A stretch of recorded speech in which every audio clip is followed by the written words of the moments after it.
Hi, this is Bill Knapp from SpeakerBillKnapp.com, coming to you from my home in Colorado. I don't think I've ever shown you my home before. As you can see, I tell people that somewhere on this property there's 1 square inch of flat land, but I will be darned if I have found it yet. I'm standing at the top of my driveway, and as you can see, my house is way down there.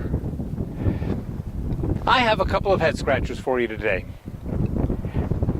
After I tell you what the situations are, ask yourself, first of all, what feeling do you have about it? And then we'll go into the second question, the critical thinking question. First situation involves road work. I'm going down the road this morning, and it says we're narrowing down 1 lane in a 1/4 of a mile. So people immediately start merging into the right lane, and others wait, then scoot all the way up to the very front of the line, and then try to get in at the very beginning of the line. How does that make you feel? Are you indifferent towards it? Are you angry about it? If you're angry about it, are you angry because A, they're taking advantage of a situation, B, because they're being inconsiderate, or C, because you wish you had the nerve to do the same thing? Second question, second scenario.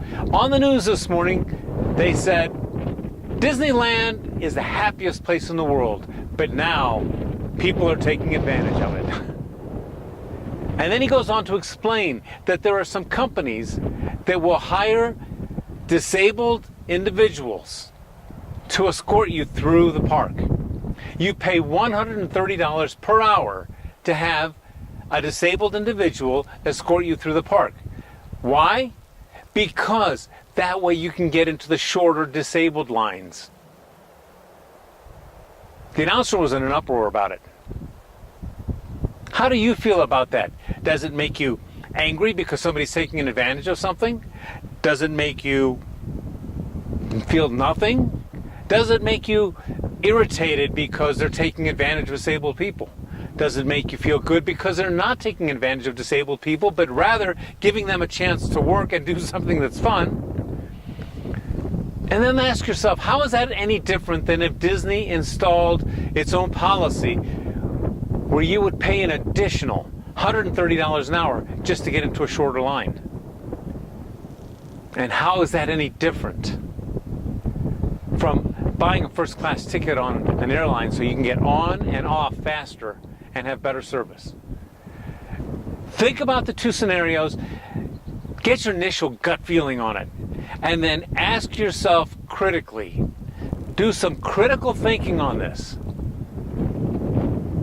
and say, is there really any big deal about either one? I really want to hear your input on this one. Please let me know what you think. Until the next time, this is Bill Knapp from BillKnappBlog.com. Please live in abundance and with unbelievable amounts of gratitude.